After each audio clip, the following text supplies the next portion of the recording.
Hi everyone, thanks so much for joining today's GuideTalk.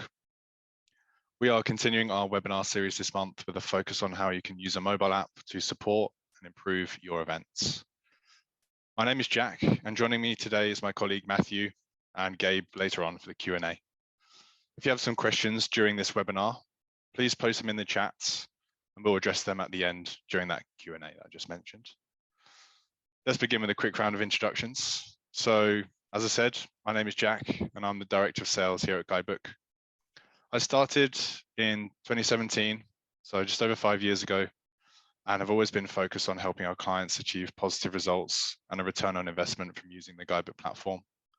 I'm excited to take you through the presentation today and then answer your questions later during the Q&A.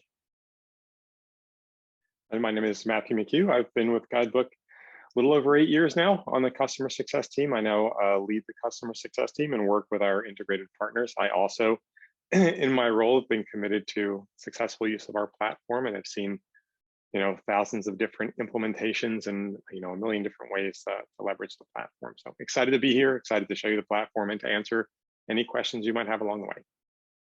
Perfect. Thanks, Matthew. So first, we're going to break our webinar down into 3 sections. I'll discuss our top tips on how you can maximize your mobile app, as well as the benefits of having one. We'll be focusing on how a mobile app can drive engagement, how you can use mobile technology to support and improve your events. Next, Matthew will give you a brief product demonstration of how Guidebook works, so you can see how to build your app on our platform and see how easy it is to create an app that's perfect for your event. And lastly, we'll close out this webinar with a Q&A section. So please do send in those questions. No question is too simple or even too complex for us. So yeah, please get them in and challenge us at the end. Every year, mobile technology continues to evolve. During the height of the pandemic, and yes, we are still talking about that, events were affected left and right, and up to 80% of marketers had to cancel events or postpone them. Despite switching to virtual softwares, most agreed that this was a band-aid rather than a long-term solution. Today, 54% of companies are spending more on events post-pandemic than they did pre-pandemic, and 92% of planners use event software to help them reach their business goals. Event apps are a standard for the majority of events today, and are even more in demand now than before, now that events have resumed. Event apps provide attendees with information that they need about the event, from information about the schedule to maps, viewing other attendees' information or speaker details. Mobile event apps are full of wealth and information that attendees can access at any time. But in addition to serving as information hubs for attendees, event organizers can use mobile apps to track their business objectives, network, advertise, and gain valuable feedback and insights. Here are some of our top tips on how you can use a mobile app to maximize engagement with your attendees. Communication, promoting, supporting, and goal setting. So to start with communication, you can use the app to communicate with your attendees before, during, and after your event. Whilst most people think that a mobile app can be used only during the actual event dates, this is not true at all. An app should help you extend your communication and interactions with your audience beyond the event to enrich their experience and draw them in. By utilizing features such as schedules, push notifications, or surveys, you'll be able to keep your audience engaged with interactive content. Of course, you should promote your app. There's no point having a mobile app if you aren't promoting it. Your app is built to enhance and track your sessions, enable networking, gather feedback, and communicate with your audience. So communication should be an integral part of your conference planning. You should be promoting where to find your app, how to use it, and why your audience should download it at all. We should always be building an app that supports your audience and your exhibitors. So put yourself in the shoes of your attendees. What kind of information would they want to see? Your app should extend engagement to all participants and not limit it to a certain group. Accessibility for all audience members will maximize your app use. And most importantly, you should set goals for your mobile app so you know how to measure success. If your event goal is to have a bustling exhibit hall, place more emphasis on scheduling, maps, and exhibitor lists, and then create surveys asking for feedback. If your goal is to increase the number of event registrations for sessions, make sure you are promoting those sessions. A mobile app is a great tool to make sure you are hitting business objectives beyond just the goals of the app itself. In general, event organizers consider ROI as one of their biggest challenges, but a mobile app aims to help with this by helping organizers keep track of their attendees' activities. The app will help organizers capture relevant data that they can use to then improve their event on the spot or next time the event happens. Also, it can provide a unique opportunity for organizers to engage with their audience by taking into account their audience behavior. It doesn't just stop at engagement. Mobile apps can bring in return on investment through sponsorships and open up opportunities for sponsors to have more visibility or brand awareness. They can even capture new customers, increase general foot traffic at their booths during events, and network with users through the app. You can sell sponsorships through ad opportunities, sponsor sessions, or dedicated push messages. The better your sponsors or exhibitors do at your event, the more likely they are to attend your event next year, which also means more free marketing for your event as they reach out to their customer bases to encourage them to attend and visit them at their booths. Through our metrics page, you can give your partners information on app traffic, as well as impressions their pages have on users, meaning they can also analyze their results through the app as well. As well as sponsorship data, you should be able to gain hugely insightful statistics from Guidebook's metrics page to help you learn how your users use the app, engage with your content and with each other. This section should really help you improve your event year on year. A mobile app plays an important role in the success of any event. For many planners, the difference between a successful or unsuccessful event is the overall event experience. A well-organized event experience can bring in hordes of people and revenue opportunities, while a poorly organized event experience can damage your brand and label your event as a waste of time. At Guidebook, we've had years of experience with helping our customers build mobile apps for their events, and we're excited to show you how you can create your own mobile app. I'll be turning this over to Matthew now to demonstrate on how to do so. Thanks, Jack. And thanks everybody for joining. I am going to just shift my screen share a bit for us so I can bring our demo into full view. Give me just a second to get lined up. We will walk through our platform. I'm going to show a couple of different things here as well. So how does that look, Jack? Everything lining up as it should? Yeah, it looks perfect. Awesome. So what we're looking at here on the left is our content management system named Builder. This is where we spend all of our time building our apps. We have a WYSIWYG system. What you see is what you get. You can point and click and move things around. And on the right-hand side of the screen, I actually have an iPhone simulator. This is separate from Guidebook Builder. This is just a simulator from Xcode.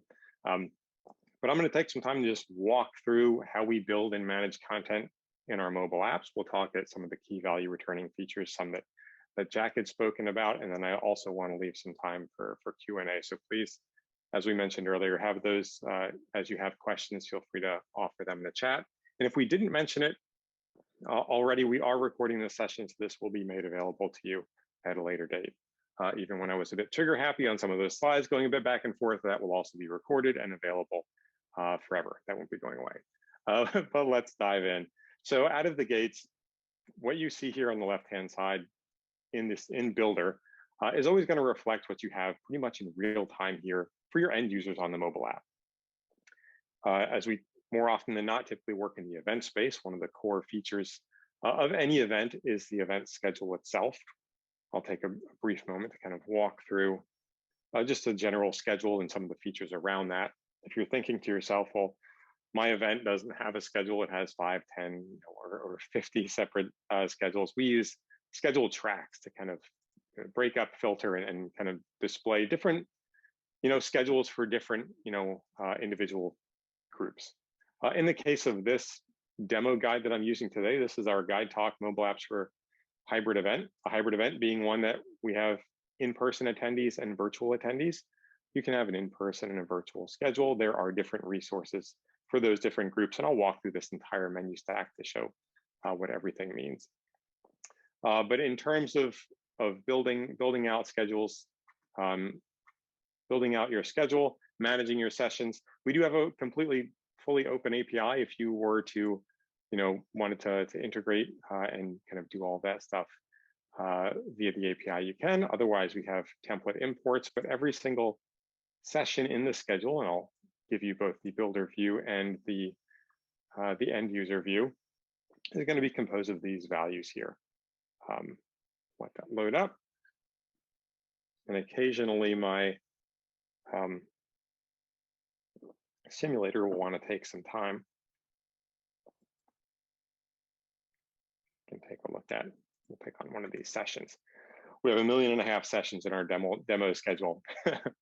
But every session in the schedule is going to have its own start times, dates, all the things that you would expect.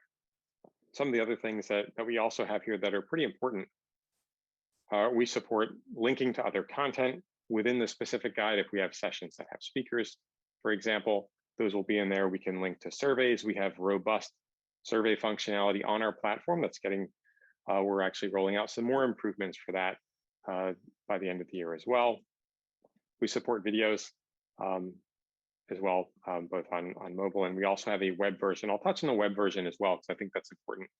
I will say, just kind of as a preview, if you have an event that has a hybrid virtual component, you don't need to build 2 events. What you essentially do to set up the web version of your mobile guide is just choose the features that you've already built and then display them. Hopping back out here, we also have some of the key things that I know Jack and I are a big fan of is how we manage attendance. We have a lot of tools for our schedule that will allow us to varying degrees, depending on what we need, to manage the people that attend our sessions. We want to allow anybody who attends this event to just add a session to their My Schedule feature, which is essentially here on the menu. I'll show you. It is just a feature that allows you to pick and choose, well, what sessions from the schedule do I want to join? And you can place some guardrails around that. As the admin here, you can allow registration required if you choose to go with a registration required. Let me zoom out slightly. Actually, zoom back in. If you choose to go with a registration required, I won't save this change, but I'll just make it just so you can see. You can choose registration start times, capacities. You can have wait lists. Wait lists are going to behave as you would imagine them to. They will, if someone drops out, the next person will get a pop-up and say, hey, it's your turn. You've been registered for this session. You can even allow nobody to add to the My Schedule, which essentially takes that little plus button and removes it. So there's a million different ways you can manage that schedule too. One of the other features here that I can't really demo because my phone simulator doesn't have a camera on it per se is attendance verification, which is essentially allows you as an admin to scan people into sessions and verify that they've attended. So a clear distinction I'll make here is that registration means you've logged in, you've chosen to register, and you've registered in the app. That doesn't give us that last bit of information that we sometimes need, and we see this especially with associations that are doing continuing education credits, that we need to verify that somebody has physically been in the session. And we have a tool that gives you that ability. And you can use that session attendance verification to do that. And essentially, as an admin, and it isn't set up on this guide because I can't really demo it, but if you meet with Jack or Tyler or anybody else in the Guidebook team to talk about it, if I've logged into mobile with my admin credentials, right next to this discussion tab, I'll have a button that says tools. And that tool will allow me to pull up a QR scanner. All of this, of course, is built into the app. And as my attendees walk into their session, they just show me their QR code. This QR code is unique to John Appleseed right here. That will be with his account in perpetuity. And every unique user gets their own QR code there, and that's always located there at the bottom of the menu. So as an end user, I can walk into the sessions that I want to go to see. If I'm really looking to log credits, I can show that scanner, and our admins can scan us in. You can have as many people as you need to scan as well. We have a separate set of permissions that allow you to say, all right, maybe this person isn't an admin. I don't want them to have the ability to manage everything on the back end, but I do want them to be able to scan people in. We have an attendance manager setting that you can set up for that. We're all about checks and balances. But backing out of these schedules, so we've talked a little bit about registration, attendance management generally in the schedule. Key takeaway there is that you can have any level of tracking that you need, and schedule tracks. The other big thing to take away is that when you leave, not when you leave, but rather when you build your schedule, you can have as many schedules as you need just using tracks to display them. And a really good example of seeing that is how we've managed our in-person and virtual attendees. So there are some things that are relevant to people that are going to be in person, such as things like a floor plan for the event, and we can make that interactive. We'll look at that. But the other two, just before we leave our journey down the schedule, is that we've taken essentially these two schedule tracks and just pinned them into these folders. And these are just folder features that we've added. As I mentioned, that WYSIWYG component, what we've essentially done to build this guide is we've just clicked to add the features that we've needed. There's no minimum or maximum to the amount of features that you've had. In this case, the in-person events is a folder, the virtual events is a folder, and we drop the relevant features in there as well. So these are all the sessions geared towards in-person events. This is our folder full of in-person assets. So before I jump into the floor plan, so the schedule being like more often than not the nucleus of our events, the second and the biggest feature that we often use, the second most popular feature that we have is called the custom list. Anytime that we want to display a list of information, we use that basic custom list type feature. In this case, refreshments is a good example of an item from one of those lists. Anytime you want to display, say, speakers, exhibitors, sponsors, all of these are going to be custom list type feature. So you can kind of meld these into whatever you need them to be.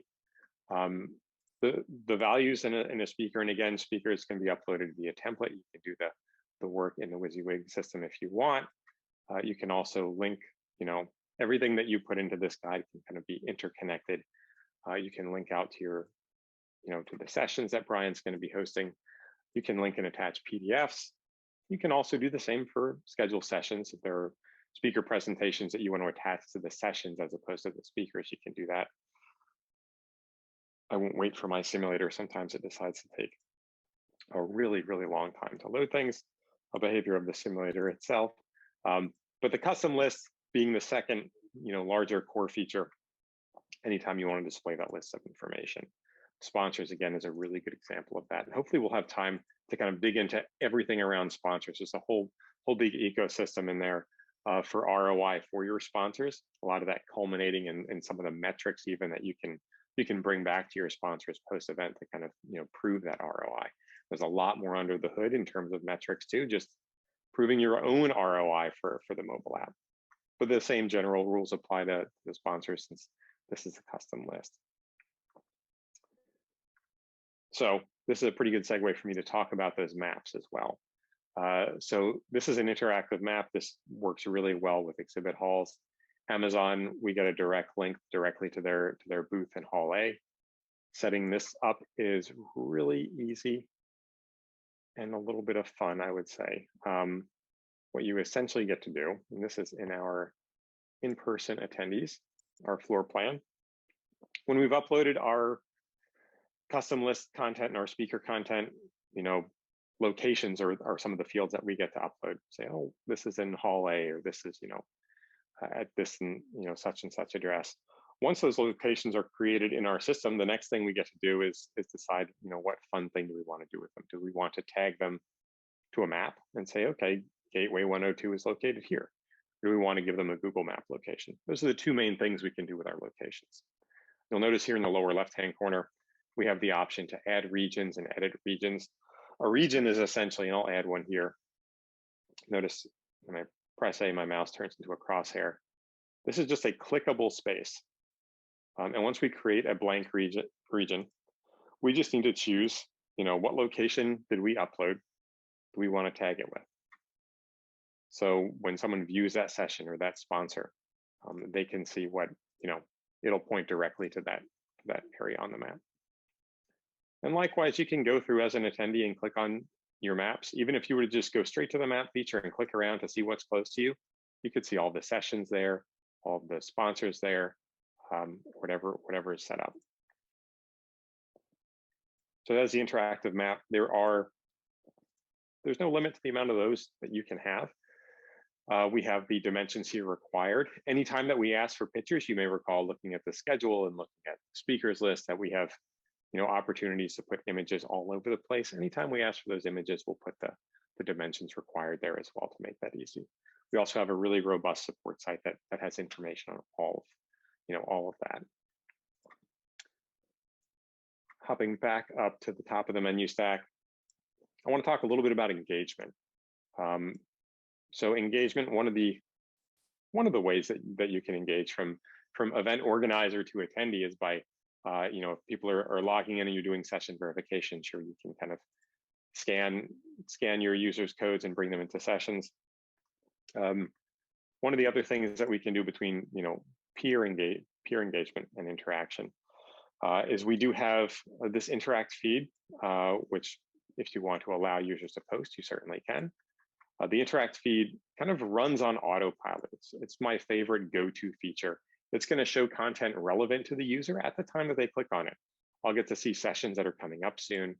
If sessions are popular, I'll get to see those. And by popular, we mean, algorithmically speaking, a lot of people are adding them to their My Schedule. If you recall back to that, pressing the plus button and adding it to your My Schedule. I'll also see notifications that the organizers have sent out and things like that. You don't have to allow users to post if you don't want to. You can disable user posts. The interact feed works great, even if you aren't having posts there by users, because you are going to have all of your notifications will land there that you send. You do have full moderation that is instantaneous. I haven't seen this feature abused, but should that be the case, you're in a strong position to kind of mitigate that. We do have this sponsored post. So one of the other features that we have in our sponsorship suite.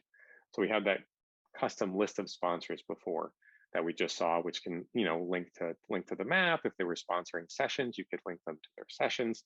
You can also publish and send out sponsor cards. You can think of these as kind of like notifications to the interact feed. That has real estate for the sponsor, some sponsor imagery. You can choose the day and time to publish it. You can even go through and like reschedule it. And have a brief blurb of text here as well. It's pretty common for a lot of our event organizers to sell sponsor welcome messages, sponsor farewell messages, and have those scheduled and sent to the interact feed as well. So this feed is a great hub. You can see some pics there as well. If you added a photo album and you want individuals to post photos, you can do that too. One of the other features we have as well, and I'll show you this in Builder as well, but it's going to look pretty boring in Builder because it's intended mainly for end users. It does have kind of a jump over to a spot that I'm probably going to go to next. So this is a pretty good segue. But before I do that, we'll let this load.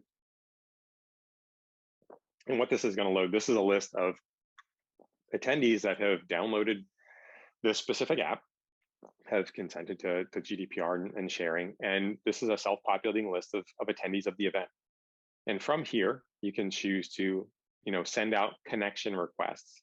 When I click add to send a connection request, that will essentially, I'll need to update my own privacy settings, but that will essentially send them a little notification that says, hey, John Appleseed has requested to connect with you. If they accept the connection request, it does two things. It shows whatever I have filled out on this profile, which is essentially my name, my company, my position, any other personal details that I have here in terms of my email address. And it also is going to allow us to direct one-to-one chat with individuals. So I'm connected with Hannah. I can have a direct one-to-one chat with her here if I wanted to. That will all take place here within the app. So connecting and chatting, posting on the interact feed are two ways. Connecting is another, a couple of different ways that users can engage with each other. One of the other ones that I seemingly glossed over as I was talking about tools and scanning users into sessions was the discussion tab that we have within each scheduled session. And I'll just pick on a random session here just to take a look. But you'll notice here within every single session, and if you've chosen to enable this, and you don't have to again, you can have essentially, these are group chats at the session level, is what these discussions are. So you can manage this from the schedule feature itself. So if speakers wanted to have an impromptu Q&A, if we just wanted to foster kind of a living conversation within our attendee group that are in that session, the discussion tab is a fantastic way to do that. So we can have event level discussions taking place on the interact feed. We can have session specific discussions taking place at that session level. Individuals can chat with one another as well.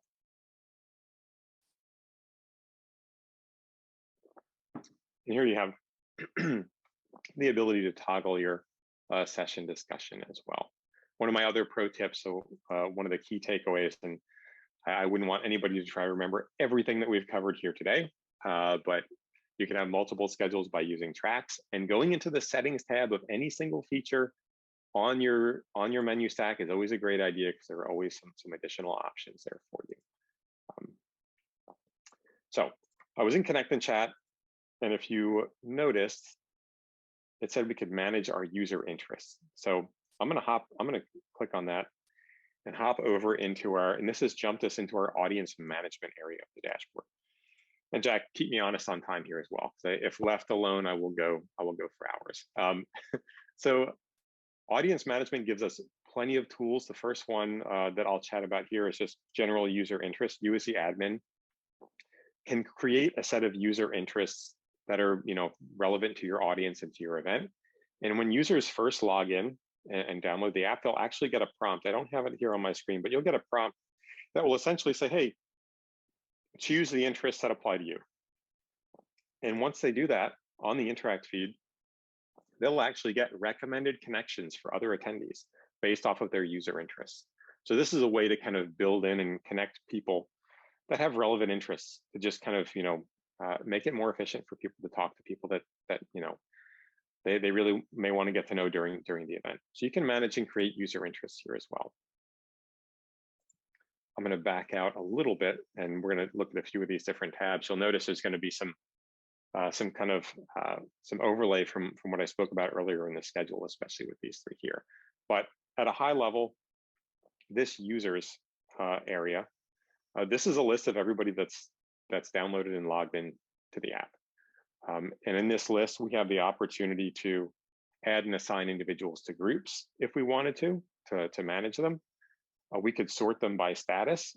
Let's put ourselves in the shoes of our event is 2 weeks away, and we have gotten, we've sent out our invitations. You can upload via template the email addresses of everybody that you want to invite to download your app, and you can send bulk invitations directly from our platform. Let's say if we're 2 weeks out, we've noticed that maybe half of the people have logged in and half of them haven't. We can sort by status, and we can kind of re-invite people that haven't logged in. It's really easy for us to dynamically manage our promotional strategy with the tools we have in this platform. So that's going to give you a lot of flexibility. We have, even in the lead up and after the event too, we have engagement reports that we can download. Some of this even goes back to that sponsor ROI. If we want to tell a sponsor, hey, this amount of people added your sponsor listing to their personal to-do list. The personal to-do list being kind of that sister feature to the My Schedule. Instead of adding sessions from the schedule, we're adding features. We're kind of curating a list of things that we're interested in for this specific conference. You can generate a report that says, hey, X amount of people, added your listing to their personal to-do list. We can do an engagement report that has a lot of valuable insights on people that are engaged. Are they sending messages to one another? Are they making connections? Are they posting on the interact feed? We actually have some clients that that reward highly engaged users, and they use the report to do that. You can, download an engagement report, filter it, and within a matter of seconds, you can see which one of your users are the ones that are making the most connections, that are sending the most messages and posting the most on the feed. And you can actually reward individuals based off of that. So there's some robust analytics that helps us make some really good, real-time decisions. I mentioned groups earlier, but didn't really, drill into how they may be helpful for you outside of just kind of manage, visually being able to kind of manage and sort what could be a pretty long list of users. One of the other benefits to groups is that you can assign groups schedules, pre-assigned schedules. Imagine logging into your app, going into your My Schedule and finding that everything that you've already registered for is already there. That's preset schedules. We have that feature. You can do it on a user by user basis, or you can do it on a group by group basis. So you can assign sessions to groups. Push notifications as well can also be targeted to individual users or groups of users. So that will help as well. And just these other 3 session registrations, these are just the areas that we go to manage, when we flip those settings on the schedule to say, hey, we want to have registrations and a wait list and user registrants. We can view all that here. We can export our session registrations as well. And then we have our pre-assigned schedules here, which just shows us some of my own test schedules that have built their publication status. When you publish a preset schedule, that individual or the group of whoever the recipient is will get an email that says, hey, your schedule is ready, and they have a direct link to download and get right into the app to view their schedule. Attendance records as well. So it's important to make a clear distinction between attendance records. These are populated through session verification. So when we're on the ground and we're scanning users into this session, these are the people that we know have physically been in that session. This is different than session registrations and preset schedules, where we're essentially, putting it on their phone, allowing them to register via phone. The attendance record takes us across the line to physically verify that they've been there. But you've got a lot of features and functionality there to kind of get what you need done if you have multiple different needs for your schedule.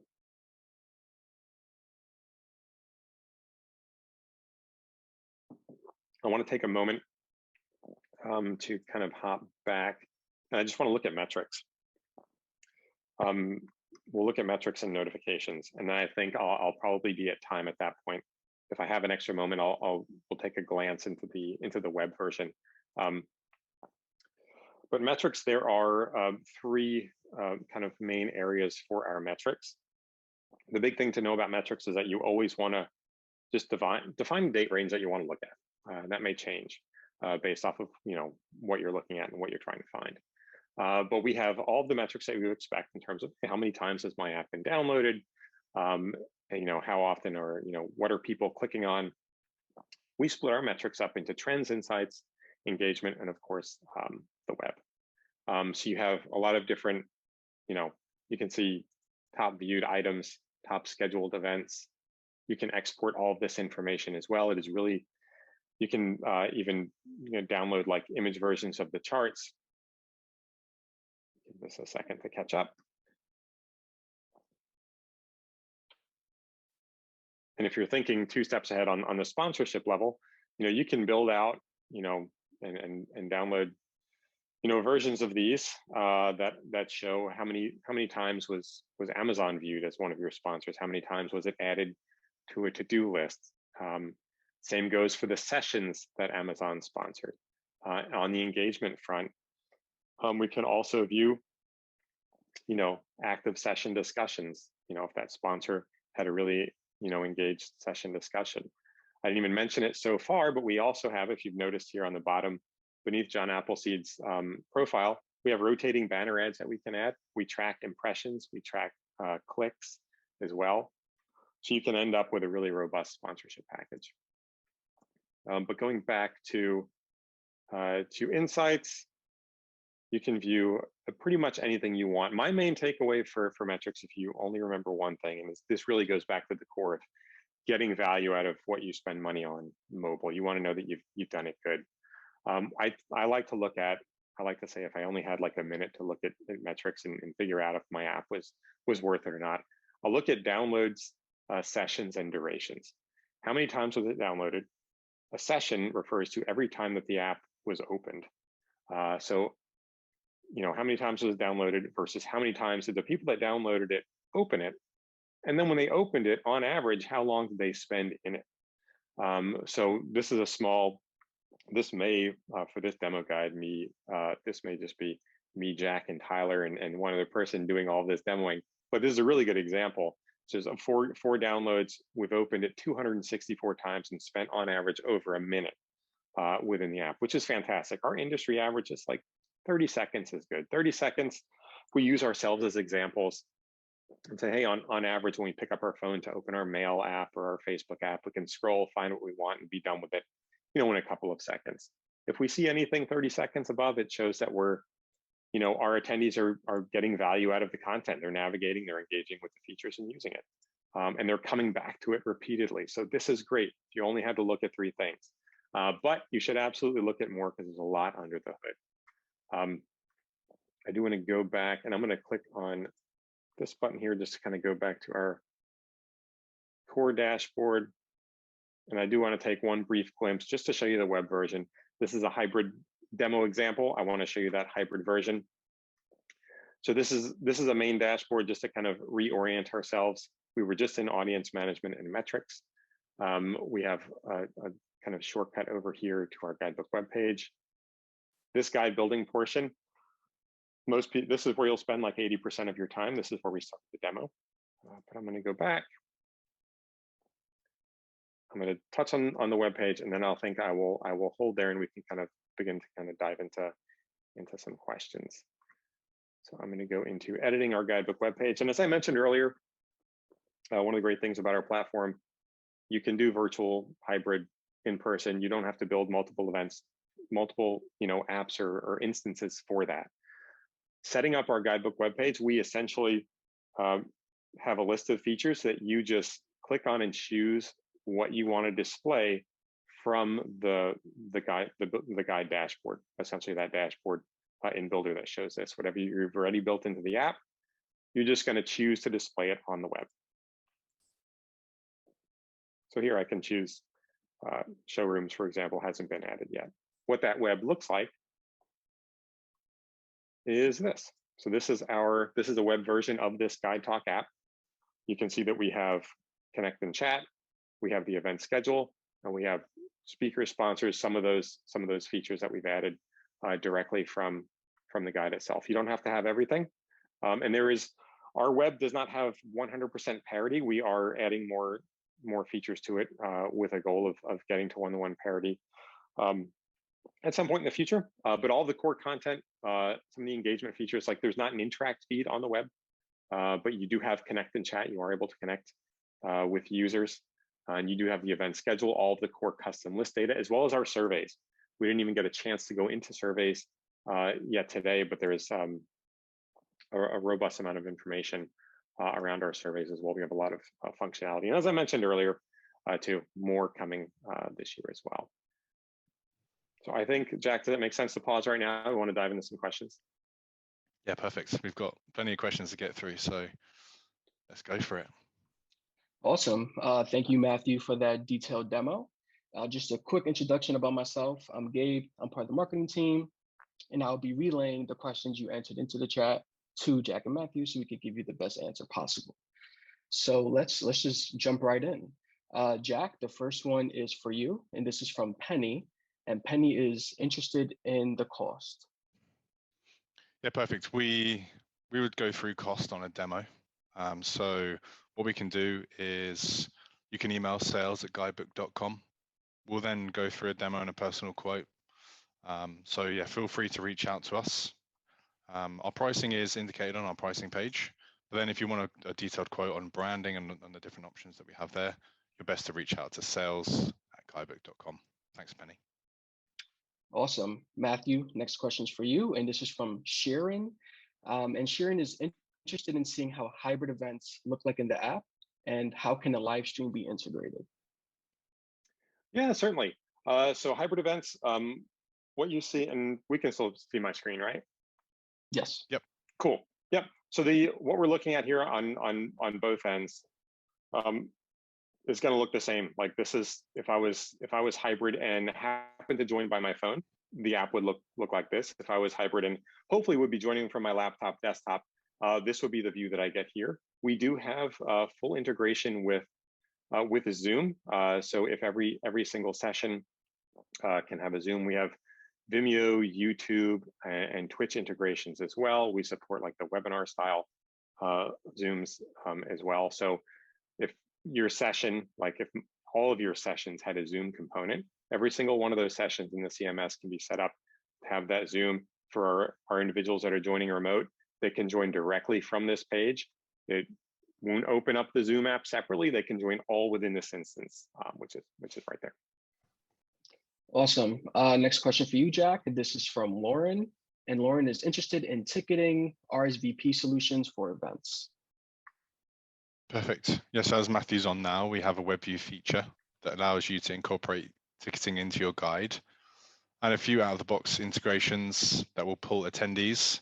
So in some cases, additional information from different ticketing systems. Those can be Eventbrite or Cvent that we have out of the box, but you can also integrate any ticketing.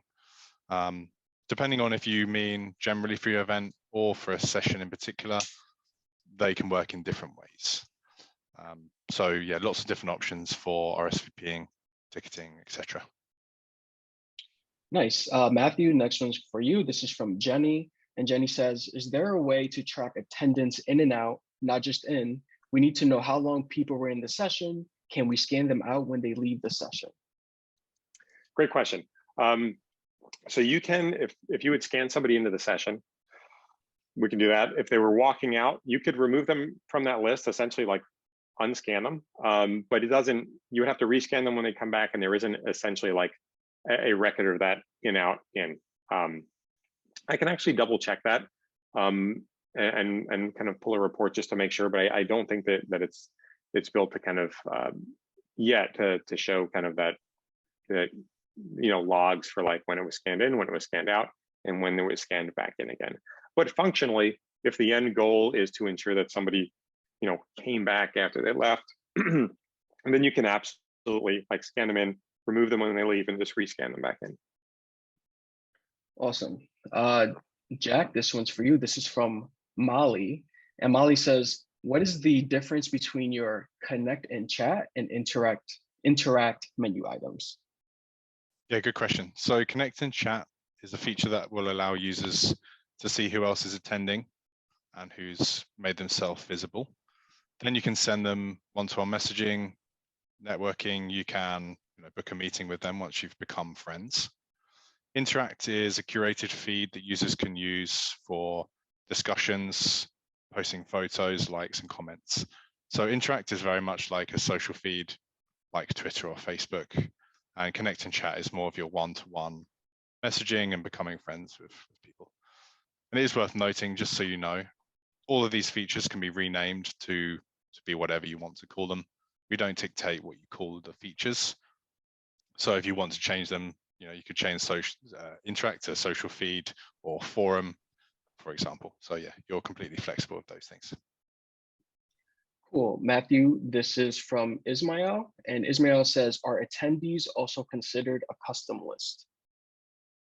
Yeah, you can actually do attendees as a custom list. What I've found with a lot of our deployments is typically, and sometimes it makes sense to do that, to make your attendees a custom list, is that it's kind of an either or between the connect and chat feature and offering attendees as a custom list, because there could be some confusion around just kind of like the interactivity of and the expectations around the interactivity of attendees as a custom list versus the connect list. So, and they kind of serve two kind of different purposes. If we were to make attendees a custom list, like it's going to be like a directory, like a member directory, something that's static. We just need to see a list of those names. We need to see them. That's fantastic. That does the job really well. The attendees list itself, or the connect and chat feature, is one where we want to give permission, leave it to the attendees' discretion and say, hey, I'll be on this list and be available to network and chat. So yeah, long-winded answer to your question, but yes, you can absolutely do them as custom lists. Nice. Jack, next one's from Patty. For sessions with limited seating, how do you sync attendees who register for conferences and make their session selections through the website event versus through the app to avoid having too many attendees for a session? Yeah, great question. So if you're using a separate registration platform here, and then Guidebook as well to register for sessions, what you could do is build an integration through our open API. That will allow you and your other builders to sync over registrations through the systems that you're using, and then everything is synced. You know, your registration platform and Guidebook would work the same. You'd always be up to date that way. If this is to do with Guidebook Web, then everything would sync anyway, as long as the user is logged in. Their web registrations and their Guidebook registrations would always be the same. If you're talking about people using just the stream and not coming in person, then what you can do is have a separate session dedicated to those web users and allow them to sign up and register just for the live stream, so they don't take up seats. Hopefully I've answered that. If not, please do get in touch, Patty. Thank you. Awesome. A couple more. Matthew, this is from Lauren. And Lauren says, where in the app would admins go to scan QR codes for attendance? And where do registrants go in the app to access a QR code that is generated for their entrance into the event? Great question. So let me tackle the first part of that, and I can partially answer that by going to, let me open this up and bring it onto the screen.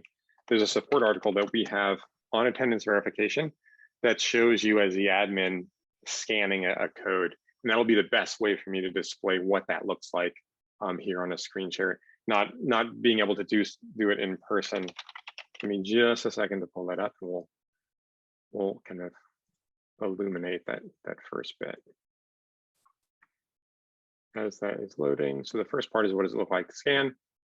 Cool. And then the second part, let's see, where do we go for the QR code to download at the event? We didn't even get a chance to chat about all the promotional features that we had as well. One of them, and thank you, Lauren, for calling that out, is a QR code. You can have a QR code that you get from your dashboard that will take users directly to your app. But let me zoom in. So there's a kind of a zoom up. So we're looking at a session that shows kind of the tools button next to that discussion tab. And when Judy Bloom is going to show up and show her code, we as the admin or the attendance manager are going to click that tool. In this tools bucket, we have the option to scan user code and view attendance records. One thing I didn't call out is that within view attendance records, you can actually write in an attendance record if you need. Sometimes phones die, sometimes people refuse to get an app. That's fine. We want to give you flexibility. When I click the QR code scanner, this is what it's going to look like after I've scanned Judy's code. So I've got her verified. And if I'm using this in conjunction with some of the registration settings, it's going to show, hey, Evan tried to scan in, but he's not registered. We want to verify him. This also helps on site with like limiting, seat capacity and stuff like that. Managing that. And if we scan, we can see he's already verified in this instance. And if we have a capacity here as well. And for the other part,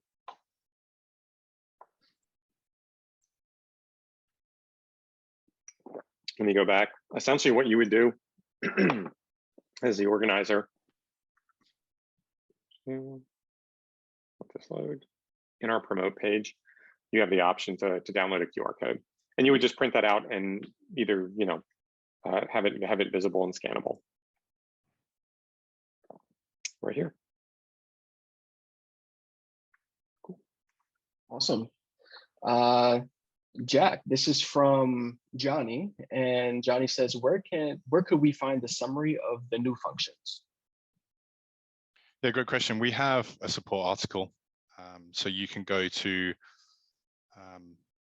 the Guidebook support page to find out our feature releases there. If you just type in feature release log, you'll see them chronologically ordered in there. And if you do have an account manager, If you are a client, you can always ask the account manager or just write into support team and they'll send you a link. Cool. And last question we have here is from Nick, and whether Jack or Matthew, if you want to answer this. Yeah, I can jump on this one. Awesome. Yeah. If there are multiple events hosted per month/year, do users download a separate app for each event from app stores, or is there an all-in-one solution? Yeah, great question. So if you have one company and as one company, you host many events, what you can do is you can submit your own container branded app to the App Store and the Google Play Store. Within that app, you then have what we call a guide for each event.